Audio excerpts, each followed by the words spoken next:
제가 가만히 보니까 누가복음의 사마리아 여행이라는 부분을 발췌해서 설교한 것은 유사 이래로 유일하다, 그렇게 생각을 합니다.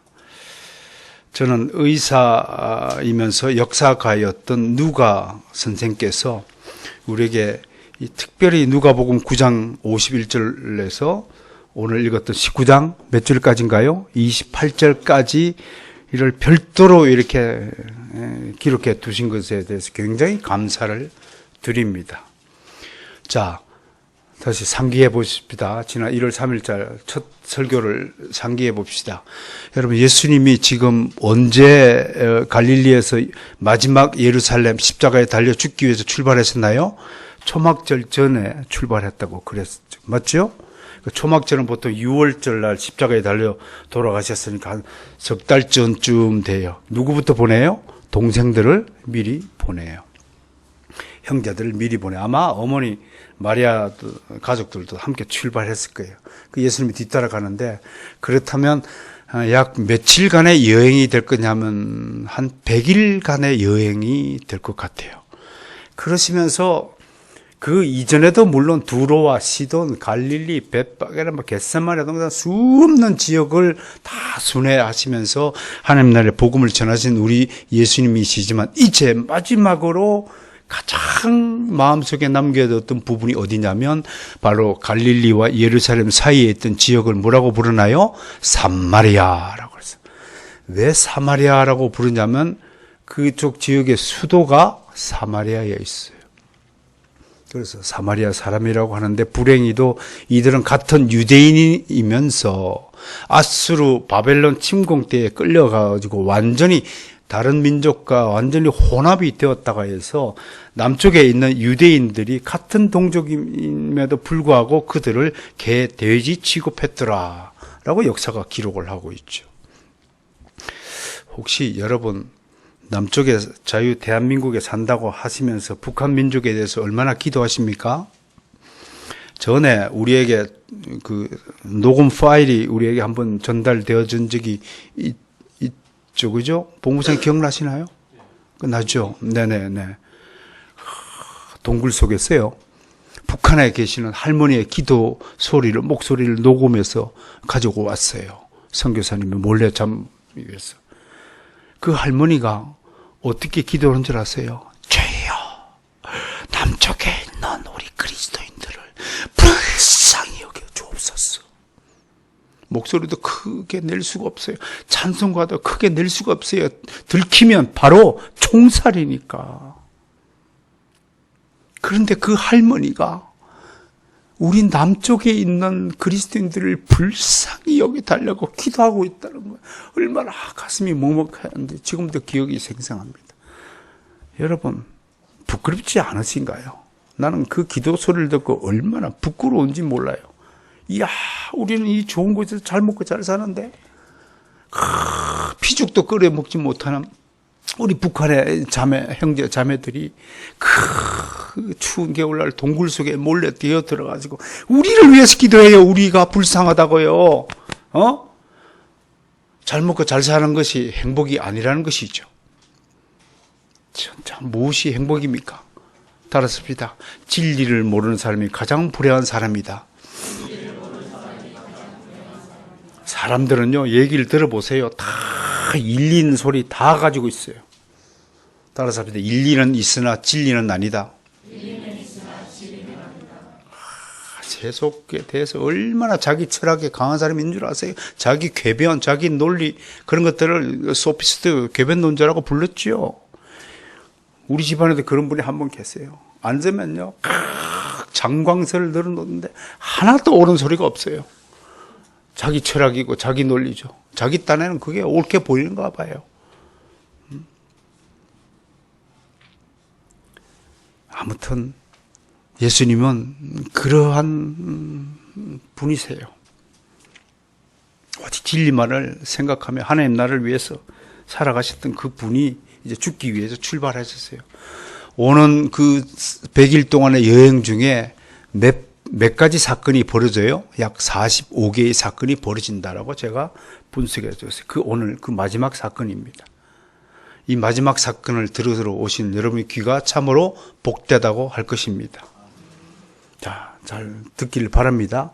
근데 오늘은요, 정말 신기하게도 이 장면을 연극 한 편으로 한번 상상해 보시기 바랍니다.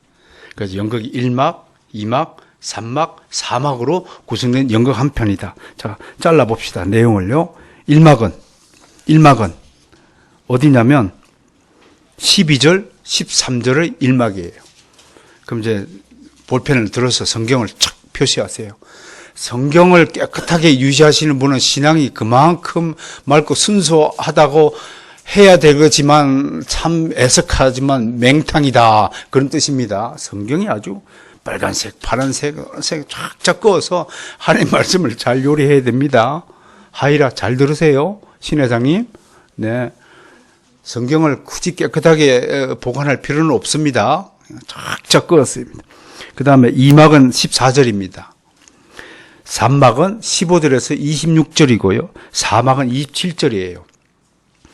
이렇게 분류해 놓고 한번 보겠습니다. 자, 오늘 이야기를 연극 무대를 올려놓고 해설해 보겠습니다. 자, 1막 보겠습니다. 연극의 막이 오르죠. 누가 등장하나요? 한 귀인이 등장을 합니다. 귀인이라고 하는데 마태복음에서는요, 마태복음 이 꼭 같은 비유가 25장 14절과 30절에 있어요. 근데 내용이 약간 틀려요. 마태복음은 달란트의 비유를 하고 있고, 또 누가복음에는 문화라는 비유를 하고 있어요. 이런 걸 놓고 또 성경 비판학자들은 야, 같은 비유 내용이 좀 다르지 않느냐라고 비판하는데 그건 전혀 아닙니다. 전혀 다른 사건의 두 가지 이야기라는 사실을 먼저 상식적으로 안내합니다. 어떻든요, 한 귀인이 등장하는데 주인이라고 되어 있는 표현과는 다르게 누가복음에는 귀인이라고 되어 온 것은 약간의 권세를 가진, 여러분 조폭들이 자기 지역을 뭐라고 부르는 줄 아세요? 내 나와바리라고 그러더군요. 난 그게 무슨 뜻인지 몰랐어요. 근데 자기 나와바리에서는 자기가 이 명령, 권세가 통하는 지역, 그런 지역을 통치하는 사람을 우리가 지역왕, 또 성경에는 헤롯 왕 같은 일가들을 무슨 왕이라고 부를까요? 분봉왕. 지역의 권세를 쪼개가지고 임명한 왕이다. 그런 뜻이에요. 그러니까 우리 할아버지들이 한문 성경에서 우리 성경을 번역했기 때문에 한문적으로 좀 어려운 용어들이 많은데 요즘에는 지역왕이에요. 그냥. 아니면 영주. 유럽 같으면 영주, 남작, 공작 이런 뜻이에요. 이런 분이 오늘 한 주인공이에요. 근데 이 사람은 자신이 통치하는 지역에서는 아직 왕으로 불리지 않아요. 왕이 되고 싶은 거예요. 나도 왕이 되고 싶다. 다스리니까. 저는 여러분들 같이 작은 규모를 맡아서, 물론 전 행복하죠. 저는 처음 출발할 때부터 주여 저에게는 30명만 좀 맡겨주십시오. 그러면 정말 이 30명을 알뜰한 가지 모셔 섬겨서 정말 대학원생 수준의 그리스도인으로 만들어서 바치겠습니다. 그게 내 기도 제목이었는데 주여 불쌍히 여겨주옵소서. 아직도 30명을 못 채웠습니다. 저 말고도 진짜 신학에 매진하고 참된 주의 종들은 30명 놓고 기도하는 분이 굉장히 많습니다. 역사적으로 여러분들은 세상 사람들은 숫자가 많으면 큰 교회라고 그러는데 절대로 그런 그 사기꾼의 말에 속으면 안 됩니다. 큰 믿음을 가진 사람이 있는 곳이 큰 교회입니다. 믿습니까? 여러분, 내가 큰 믿음을 가진 성도다라고 자부심을 가지고 있는 분들은 손들어 보세요. 없어요? 그럼 난 실패했네? 나의 목표는 실패였구나. 이 연말을 슬프게 보내겠는데요. 난 여러분들이 정말 큰 믿음에 가지신 성도라고 믿습니다. 근데 칭찬해 주는 것도 아멘 하시네요. 그렇게 되어지기를 원합니다. already, not yet이라는 영어가 표현이 있어요. 그게 뭐냐면 이미 하나님 나라를 설명할 때 그렇게 표현해요. already는 뭔가요? 이미 하나님 나라가 너희 안에 있다 없다? 있다, 도래했다. 자, 만져보세요. 심장에 하나님 나라가 느끼지 않은 분은 회개하시길 바랍니다. 하나님 나라. 남편을 생각할 때 이 심장이 뛰어야 돼요. 뛰죠? 하영 아빠. 예, 저도 잘 안 뛰더라고요. 근데 not yet은 뭐예요? 아직 완성되지 않았다. 그런 뜻입니다. 나는 여러분들이 이미 큰 믿음을 가졌다고, already 했다고 믿습니다. 그러나 우리가 가야 할 길이 not yet, 아직 이루어지지 않았다라는 것을 설명하고자 합니다. 어쨌든 왕이 되고 싶은 오늘 귀인이 영국 무대 1막의 주인공으로 등장하고 있습니다. 그래서 자기보다 높은 권세를 가진 사람에게 찾아가 왕권을 승인받아야 될 처지다. 그렇게 설명하고 있습니다. 그게 12절 내용이에요. 13절 가기 전에 귀인이 몇 명의 종들을 부르냐면 10명의 종들을 부릅니다. 그리고 각자에게 은화 한 문화씩을 나눠주면서 이 돈으로 장사를 하라고 명령을 합니다. 잠깐 화폐 단위가 좀 궁금하죠, 그죠? 오늘 제가 깔끔하게 정리해 둘 테니까 성경에 등장하는 화폐 단위에 헷갈리지 마세요. 자, 성경에는 세 종류의 화폐가 등장해요. 유대인들이 사용하는 유대 화폐가 있어요. 그 다음에 유대를 누가 지금 지배하고 있나요? 로마 제국의 화폐가 있어요. 그리고 로마는 모든 철학, 사회, 문화, 경제를 어디로부터 물려받았나요? 헬라 제국부터 물려받았어요. 그걸 그리스 화폐 또는 헬라 화폐라고 그래요. 그 세 가지 화폐가 함께 통용되는 거예요. 지금 우리 보세요. 우리 한국 돈, 달러 돈. 요즘엔 일본 돈도 유통이 되죠? 네? 일본 돈. 뭐 유폐가 되잖아요. 뭐 달러는 현금화 되듯이 공용되는 그런 뜻이라는 사실을 우선 유념해 마시고, 자, 유대 화폐부터 봅시다. 성경에 제일 많이 등장하는 것이 세겔이라는 거예요. 세겔. 근데 유대 화폐는요, 로마 화폐랑 마찬가지로 항상 금 단위의 화폐가 있고 은 단위의 화폐가 있습니다. 성경에. 그러니까 금세겔, 1금세겔과 1은세겔. 즉 금과 은의 가치는 몇 배의 차이냐면 성경에는요. 당시에 15배의 차이라고 하는 겁니다. 그럼 이제 기억을 하십시오. 금과 은의 몇 배의 차이요? 15배의 차이. 그럼 1세겔이 오늘날 어느 정도 가치가 있냐면 노동자 4일 품삯이에요. 그럼 노동자 하루 품삯에 대해서는 유대 화폐는 없어요. 그러니까 하루 품삯은 어느 단위로 성경이 기록했냐면 로마에는 데나리온이라고 그래요. 데나리온. 그게 하루 품삯이에요. 그 똑같은 값어치로 헬라는 뭐라고 그러냐면 드라크마라고 그래요. 드라크마. 예? 물고기 속에 숨겨진 드라크마 이야기 아시죠? 그죠? 또 세겔을 몇 세겔이냐 세금 바칠 때 등장하죠. 이제 이해가 되셨나요? 유대 화폐는 세겔이 있는데 그게 4일치 품삯이다. 요즘 하루 노동자 품삯이 10만으로 치면 1세겔은 얼마인가요? 오, 40만. 수학 잘했어요. 산수 잘했어요. 그러니까 1데나리온 혹은 드라크마는 10만 원. 10만 원. 그게 돼요. 자, 그런데 유대 화폐 중에서 가장 큰 단위가 뭐냐면 달란트라는 게 있어요. 달란트가 또 금 달란트, 은 달란트가 되는 거예요. 자, 달란트라는 것에서 탤런트가 영어에 탤런트가 나왔다고 하잖아요. 그게 뭐냐면, 달란트는요, 유대 헬라어로 무슨 뜻이냐면, 큰 덩어리예요, 큰 덩어리. 바위 덩어리. 그러니까 여러분들이 탤런트 그러면 재능을 덩어리를 받았다. 우리는 조그만 걸 받았는데, 예를 들어서 음악 잘하시면 노래하는 탤런트를 덩어리를 받았기 때문에 뛰어나다. 그렇게 설명해서 탤런트의 유래가 그렇다는 것입니다. 이게요, 금 달란트가 있고 은 달란트가 있다고 그랬죠. 은 달란트는 6,000데나리온이에요. 1은 달란트는 6,000일 동안의 노동자 품삯이다. 그런 말이에요. 그러면 금 달란트는 몇 배인가요? 15배니까 몇 데나리온가요? 9만 데나리온, 9만 드라크론. 그 9만 곱하기 10만 원이면 얼마나 나와요? 1금 달란트는 9만 데나리온인데 9만 데나리온은 1데나리 10만 원이면 얼마 나와요? 90억이에요. 90억. 이해가 안 돼요? 안 돼요? 여러분 우리 달란트 비유할 때 한 달란트, 세 달란트, 다섯 달란트, 다섯 달란트 받은 사람 몇 억을 받았다는 거예요? 이게 450억이라니까 자꾸 그래. 유치원을 좋은데 놔야 돼요. 40억 되는 거 큰 달란트예요. 그러면 1은 달란트는 한 15분의 1이면 한 6억쯤 되나요? 그 1머나, 오늘은 뭐가 등장하나요? 머나가 있어요, 머나.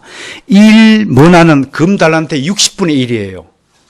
그 90억에 60분의 1이면 오늘 주인이 종들에게 각각 얼마씩 나눠줬다는 거예요? 1억 5천. 1억 5천. 제가 오늘 설교를 잘 들으신 분에게 이따가 나중에 1억 5천씩 1머나씩 나눠줄게요. 예? 설교를 잘 들으신 분들에게 1억 5천을 나눠드리겠습니다. 아무튼 나눠주고 길을 떠났다고 하는 것입니다. 감이 잡혀요? 그러니까 1억 5천씩 받았으면 예배 한 번 드릴 때마다 여러분 1억 5천씩 준다면 아마 한 주도 예배를 빠지지 않을 줄 알면 시험이다. 작은 돈이 아니죠? 이해가 됐어요? 배경 설명을 제가 얘기했습니다. 자, 2막을 봅니다. 14절 가봅니다. 그런데 백성들 입장에서는 이 귀인이, 이 주인이 왕위를 받아 가지고 오는 것을 좋아합니까? 싫어합니까? 반대하고 있어요. 이유가 있어요. 이유가 있어요. 자, 예수님이 이 예화를 들었을 때 실제 역사적 사건을 염두하고 이 비유를 들었다는 사실을 자, 생각해 보셔야 됩니다. 항상 예수님이 비유를 들 때는 주변에 있는 사건, 사고를 염두하거나 이용하여서 비유를 들었다는 사실을 우리 이미 배웠습니다. 자, 산상수훈할 때 여러분 예수님이 어떤 비유를 들었나요? 하늘 나는 새를 보라. 누가 저 새를 먹이고 키우시느냐? 들판에 피는 백합을 보라. 누가 저들을 키우고 입히고 먹이시느냐? 하물며 하나님의 자녀인 너희들에게 내가 어떻게 떡을 달라는 자에게 뱀을 줄 수 있느냐? 너희는 하나님의 자녀다. 우리는 하나님의 자녀다. 부모가 어떻게 자식에게 나쁜 것을 줄 수 있느냐라고 반문하셨을 때 그때 하늘에 새가 날아가고 들판에 예수님 눈안에 백합화가 보였을 것이다 라고 추정하듯이 오늘 이 비유에도 실제로 괜히 이런 비유를 드는 것이 아니라 실제로 이러한 일이 있었다는 것입니다. 그게 누구냐면 바로 헤롯 아켈라오 왕 사건이라고 하는 것입니다. 실제로 헤롯 아켈라오는 팔레스타인 왕으로 인정받기 위해서 로마 황제를 아테네로 갔다는 것입니다. 그는 야곱의 형 에서의 후손이 세운 에돔족의 다른 이름이 뭐냐면 이두메예요.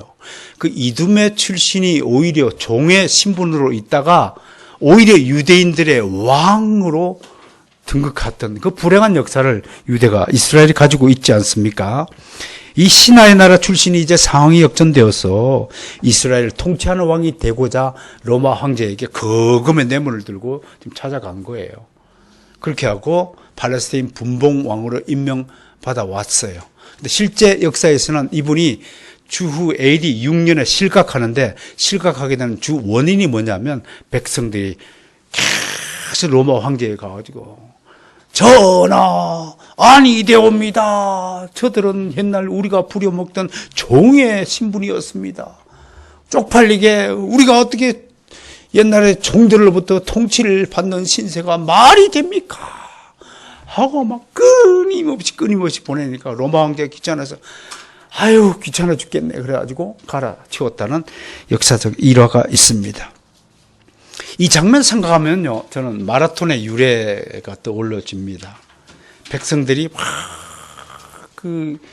헤롯 일가가 우리의 왕이 되는 것을 극구 반대하기 위해서 막 로마로 뛰어서 달려갔다는 그 장면을 생각할 때 마라톤이 떠올라요. 주 490년경에 페르시아하고 그리스가 싸움이 붙었었어요. 그 전쟁을 무슨 전쟁이라고 그래요? 펠로폰네소스 전쟁이라고 그래요. 네? 역사 공부도 합시다. 그때 펠로폰네소스 동맹의 제고 어떤 나라이냐면 아테네였어요. 스파르타하고 아테네가 있었는데 아테네가 힘의 우위를 지녔어요. 그 아테네하고 붙었는데 여러분 그 영화 보셨죠? 300이라는 영화 보신 분들은 역사적 배경이 이해될 것이에요.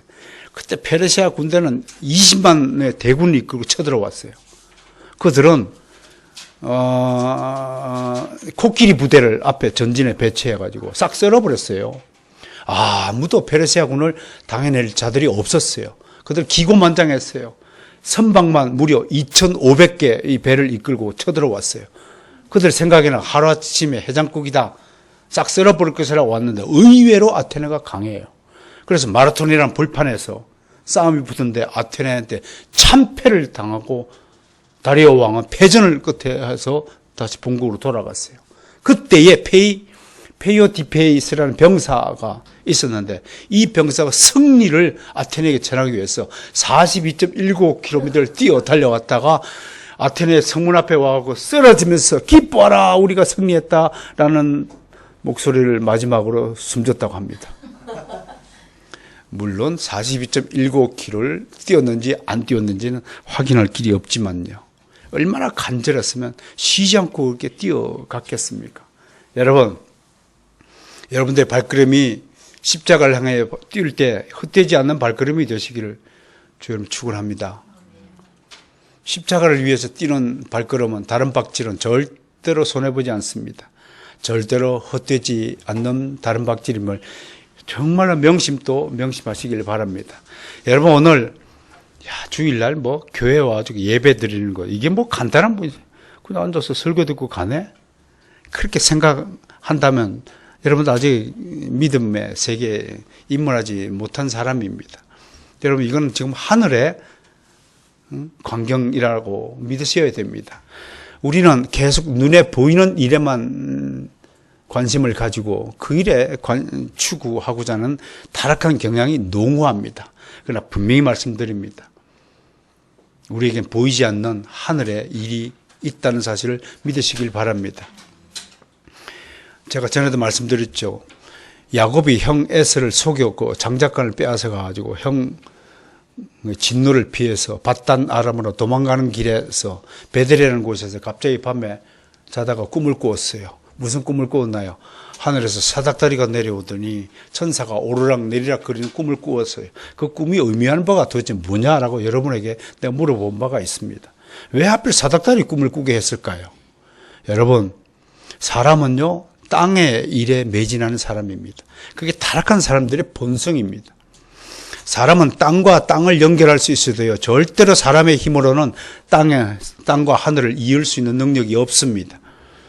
어떻게 해야 땅과 하늘이 연결될까요? 하나님이 하늘에서 사닥다리를 내려 주셔야만 하늘과 땅이 연결되는 것입니다. 그분이 바로 그리스도라는 것입니다. 야곱의 사닥다리 꿈은 예수 그리스도만이 우리의 연결 통로가 된다는 사실을 분명히 구약성경에서 계시한 첫 사례라는 점에서 매우 중요한 사건이다 이 말을 하는 것입니다. 여러분 땅의 일에 함몰되지 않기를 바랍니다. 빌립보서 3장 19절에 땅의 일에 매진하는 사람은 그들의 멸망은 마침이요 그들의 신은 배다. Your God is belly. 그렇게 하나님이 분명히 선언하십니다. 배가 뭐예요? 여러분의 배가 여러분 신이라는 거예요. 배고픔을 면하기 위해서 살아가는 것이 인생의 목적이라는 것입니다. 그 말씀 뜻이 그겁니다.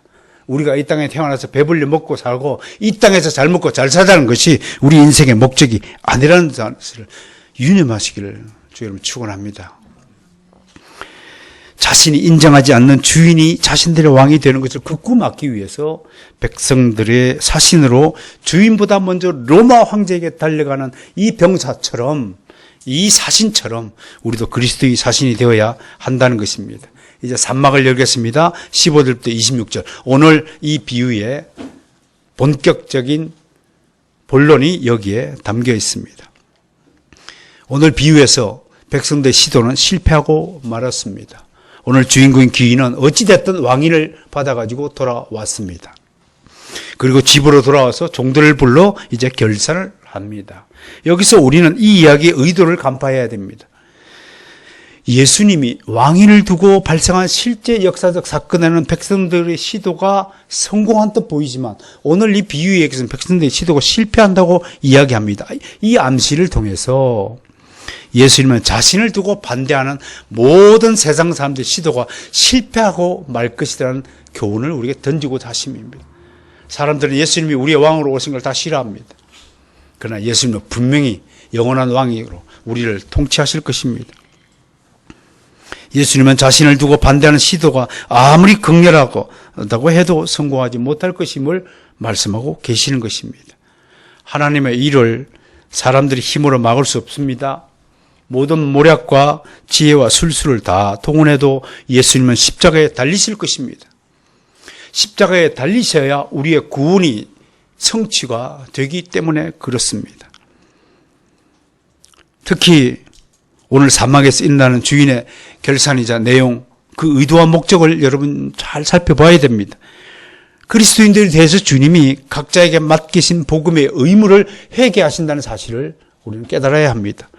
복음을 다룬 태도와 복음과 관련된 봉사를 위하여 여러분 각자에게 맡기진 은사와 기회들을 여러분들이 어떻게 활용하고 사용했는가 주님이 결산하신다는 그 뜻이 오늘 이 비유 이야기에 담겨진 목적이라는 것입니다. 그리스도인임에서 가장 안타까운 그리스도인이 누구냐? 하늘의 일을 하고자 여러분들은 이제 부름을 받았습니다. 선택을 받았습니다. 그럼에도 여전히 땅의 일을 추구하는 그 그리스도인이 바로 하나님의 뜻을 망각하고 하나님의 뜻을 배신하는 가장 부끄러운 그리스도인이 될 것이라는 것입니다. 이제 각 종들이 회개하는 장면을, 결산하는 장면을 살펴봅니다. 첫째 종을 불렀네요. 16절. 굉장히 충성된 종이네요. 한 문화로 10문화를 낳았어요. 1억 5천을 맡겼더니 10억 5천의 재산을 불렸어요. 이야, 얼마나 충성된 종입니까? 그런데도 더 중요한 게 있어요, 여러분. 이 첫 번째 종에게서 배워야 될 중요한 자세가 있어요. 이렇게 훌륭한 실적을 올렸음에도 불구하고 이 종은 자신의 공로를 내세우지 않았습니다. 잘 보세요. 참으로 겸손하게 16절에 뭐라고 고백해요? 주여 한 문화로 10문화를 남겼나이다. 여러분 같으면 어때요? 보세요. 내가 이 정도 능력을 가진 사람입니다. 내가 이렇게 잘난 사람입니다. 보너스 주셔야 됩니다. 그렇게 말을 해야 되는데 이 주인은, 이 종은 정말 겸손한 자세로 그냥 사실대로 보고하고 있어요. 왜요? 겸손한 사람에게 겸손은 당연한 일이니까요. 그만둘 일이 아니잖아요. 두 번째 종도 마찬가지예요. 이 첫째 종과 둘째 종 실적만 차이가 있지 얼마나 주 앞에 겸손하게 보고를 하고 있는지 모릅니다.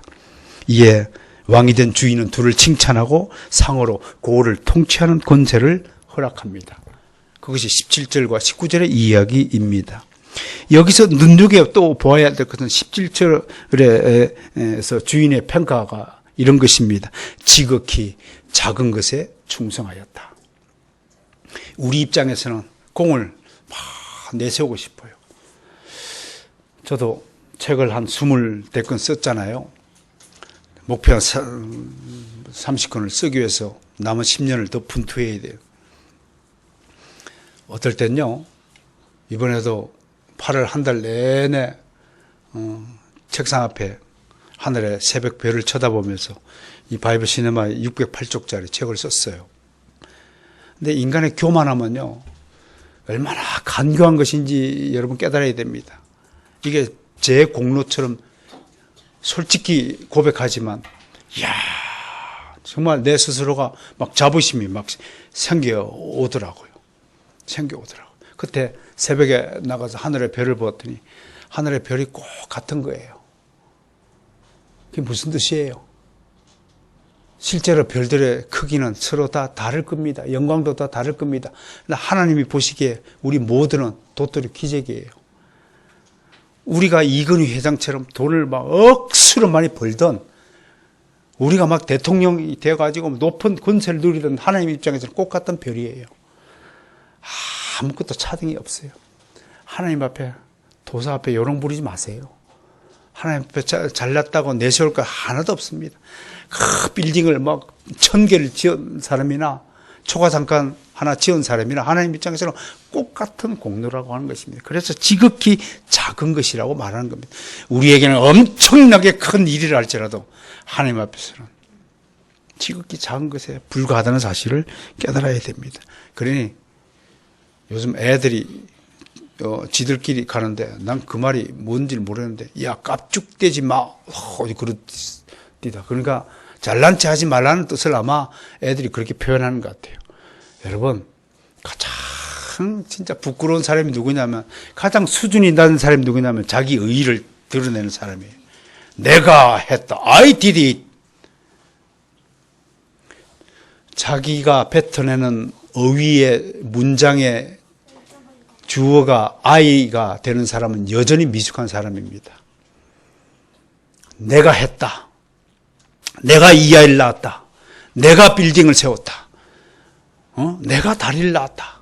내가 무엇을 이 회사를 만들었다. 그렇게 생각하는 사람은 여전히 미숙한 사람입니다. 이 모든 것은 하나님이 저를 통해서 행하신 줄 믿으시길 바랍니다. 지금도 하나님이 저를 통해서 여러분에게 말씀하고 계시다는 사실을 믿으시길 바랍니다. 여러분, 이 사실만 깨달아도 여러분들은 이제 성장했고 여러분들 한 단계 더 높은 차원으로 승급했다는 사실을 선포하는 것입니다. 이제 세 번째 종이 등장하네요. 이 사람 참 괴짜죠? 재밌는 사람이죠? 돈을 맡겨놨더니 불린 것이 아니라 어디다 쌓아두었다고요? 수군에 쌓아두었다고 합니다. 20절의 내용이에요. 그러니까 이 종은 내가 당신의 돈에 손을 대지 않고 잘 보관했음을 은근히 자랑하고 있습니다. 좀 더 솔직하게 말한다면, 내가 얼마든지 당신 돈 훔쳐 도망갈 수도 있었는데 내가 정직한 사람이라서, 나는 성실한 사람이니까 당신 돈에 손 하나 대지 않고 그대로 줬다 돌려드립니다. 야, 보소서, 내가 얼마나 의로운 사람입니까? 그거예요. 그 타입이에요. 우리 주변에 이런 사람 굉장히 많죠. 네, 많아요. 이걸 자기 의의 사람이라고 말하는 거예요. 그러면서 한 발 더 나아갑니다. 이 종은 묻지도 않은 말을 뱉어냅니다. 주인이 묻지도 않은 말로 자신의 행위를 정당화시킵니다. 21절 보세요. 21절. 한마디로 해석하면 이런 거예요. 당신은, 내가 알기로는 굉장히 엄한 사람입니다. 누가 저보고 자꾸 그래요. 최다음 목사님은 엄청 엄해가지고 가까이 하기에 눈먼 당신이랴. 내가 얼마나 따뜻한 사람인 줄 모르고 말이야. 당신은 두지 않은 것을 취하고 심지 않은 것을 거둡니다. 이야, 주인이 이 종으로부터 이런 악평을 받고 있는 거예요. 이 악한 종의 입은 아무 근거도 없이 주인을 헐뜯고 있습니다. 되게 심리학적으로요, 이런 사람은 매우 이기적인 상상력이 뛰어난 경우라고 말합니다. 모든 일을 자기 중심적으로 생각하고 판단하기 때문에 주인이 자신에게 돈을 맡기는 행위 자체에 거부감을 가진 사람입니다. 지 돈 지가 관리하고 해야지 왜 나한테 일을 시켜? 이렇게 생각하는 사람입니다. 굉장히 다른 사람의 지시를 받기를 거부하고 아주 자기 독립적으로 아무튼 자기 식대로 일을 처리하지 않으면 마음이 편치 않은 아주 타락한 속성을 가진 사람이라는 것입니다. 늘 부정적이죠. 그리고 이렇게 생각합니다. 의심꾸러기예요. 이 주인이 왜 나한테 돈을 맡겼지? 무슨 음모가, 악한 의도가 있을 거야 라고 생각하는 사람입니다. 우리 심리학에 비아스라는 용어가 있어요. 비아스는 한쪽으로 기울어졌다 이런 말이에요. 모든 인간은 태어나면서부터 비아스의 심리를 가지고 있다라고 심리학적으로 조사 결과가 증명이 된 바 있습니다. 특히 여러분 심리학자로서 노벨 경제학상을 받은 데니얼 카너만에서는 생각에 관한 생각의 책을 여러분에게 추천합니다. 그런 책들 좀 읽으시면 우리 자식을 이렇게 키우면 안 되겠구나 하는 방향성이 나와요. 그 중에 또 확정 편향이라는 용어도 있습니다. 자기가 믿고 싶은 것만 골라서 믿는다는 것이죠. 그게 자기 중심주의자의 특징입니다. 이런 사람은 어떤 사람이 자신에게 호의를 베풀어도 호의를 받지도 못해요. 친절을 베풀면 당신 왜 나한테 친절하게 하는 거야? 무슨 의도가 있어? 음모야? 이렇게 생각을 한다는 것입니다. 정말 상처가 많은 사람이라고 생각할 겁니다. 그러니까 뭐든지 비판적이고 뭐든지 자기 중심적으로 자기 주권적으로 일이 처리가 되지 않으면 불만하는 겁니다. 교회 내에는 없느냐? 오늘 오후에 이제 2019년 공동의회를 개최할 것입니다. 이때 내가 누가 이런 종류의 사람인지 여러분 잘 살펴보시길 바랍니다. 근거 없는 비판을 한다든지 그건 비난입니다. 비판은 좋은 것입니다. 그러나 근거가 없을 때는 비난이 된다는 사실을 명심하시길 바랍니다. 이에 주인은 그렇게 내가 고해를 짜내는 자로 여겼다면 어찌하여 내 돈을 은행에 넣어서 이자라도 불려서 나한테 이득을 주지 않았느냐고 힐책을 합니다. 그게 22절 말씀이에요. 은행에 저금하면 악한 종이 노력하지 않아도 이자를 벌어줄 수 있는데 이 악한 종은 그것마저 주인을 위해서 호의를 베풀지 않았습니다. 주인에게 아무런 득이 되지 않는 악한 종이라고 말을 하는 것입니다. 마침내 주인은 이 악한 종을 향해 판결을 내립니다. 그것은 악한 종에게 한 문화를 빼앗아서 10문화를 가진 사람에게 돌려주라 라고 명령합니다. 그게 24절 내용이네요. 그런데 이 명령은 인간적으로 또 생각하면 오해를 하기 십상입니다. 항상 문제는 하나님의 일을 자기 수준에서 생각하고 판단할 때 문제가 발생한다는 것입니다.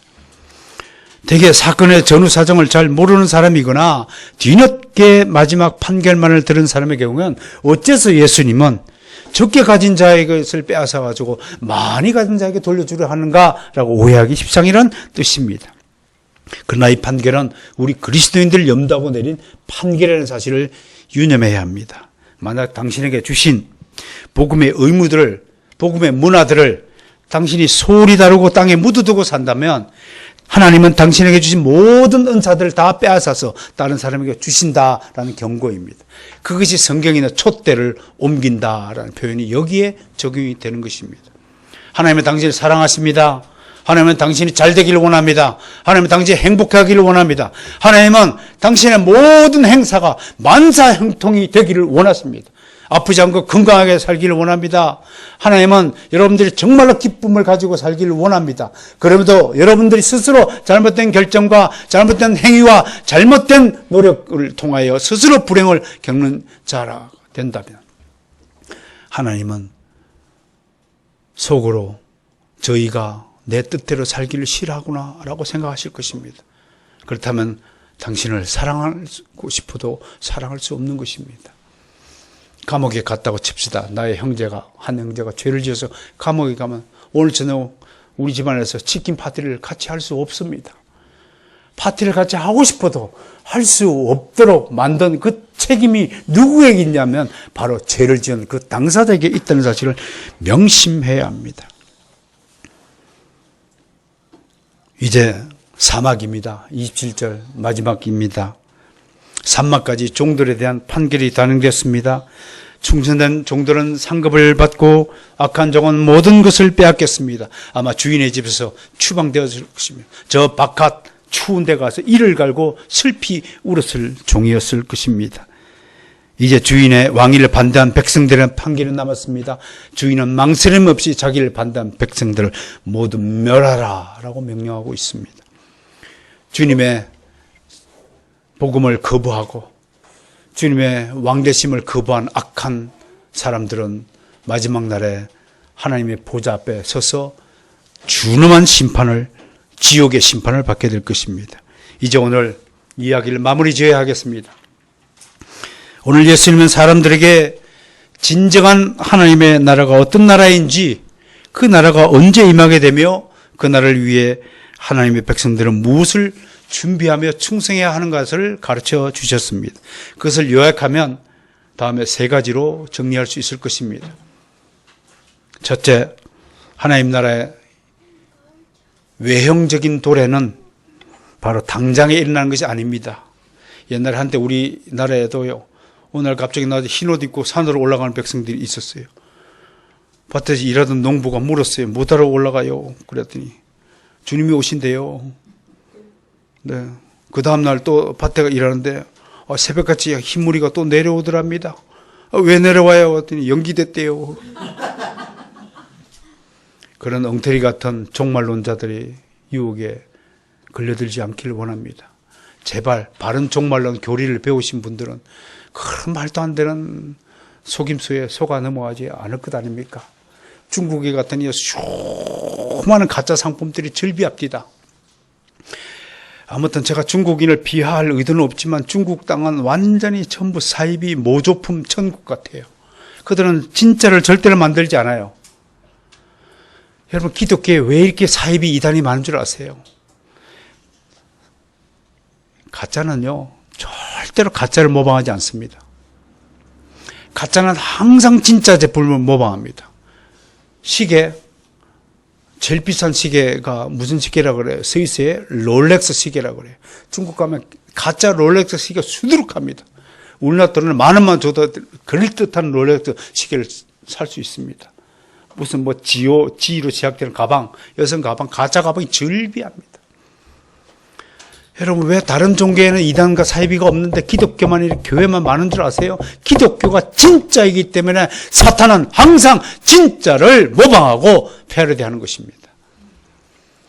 그러니까 더 두 눈 뜨고 바짝 긴장하고 살아야 되겠죠.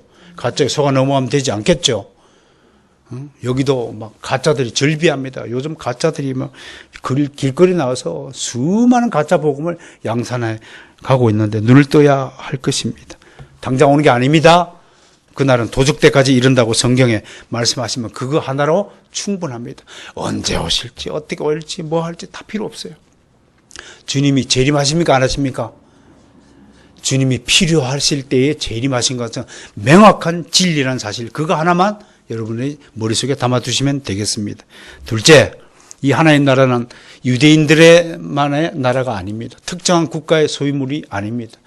이 하나님 나라는 모든 택하심을 받은 하나님의 백성들의 나라는 사실을 유념하시기를 바랍니다.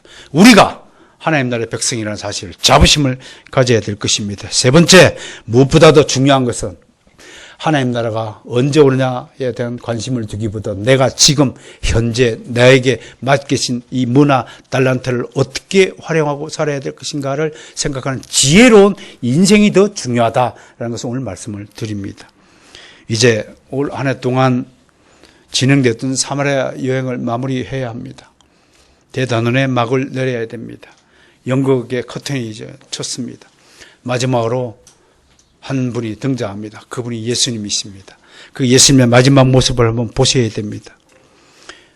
우리는 마지막으로 예루살렘을 방문하시는 예수님의 뒷모습을 보게 됩니다. 이제 모든 약속의 시간이 다다랐습니다. 하나님이 정하신 그 구속의 때가 이르렀습니다. 예수님은 이 세상의 모든 죄를 탕감하시고 하나님의 자녀들을 구원하시기 위해 창세전에 예정되었던 삼위일체 하나님과의 구속 언약을 실제로 성취하기 위해서 골고다 언덕 위에 세워진 십자가를 향하여 걸어가고 계십니다.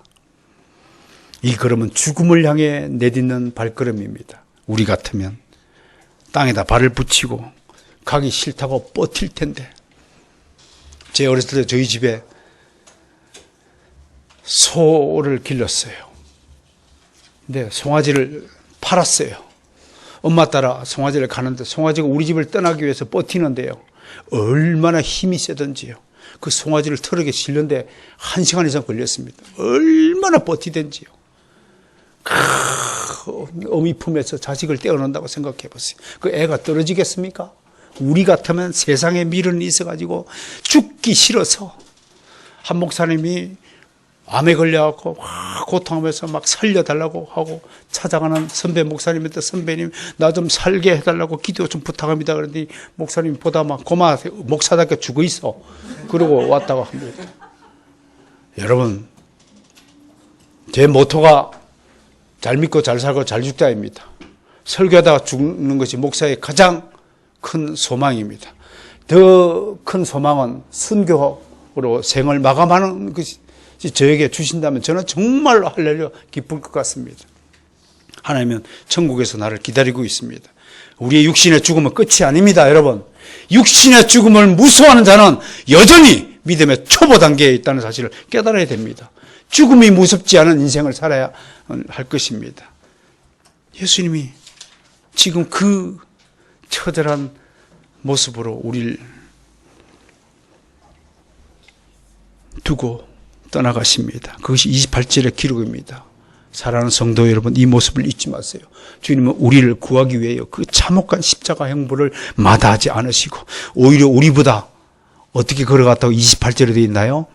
예수께서 이 말씀을 하시고 예루살렘에서 앞서서 가시더라.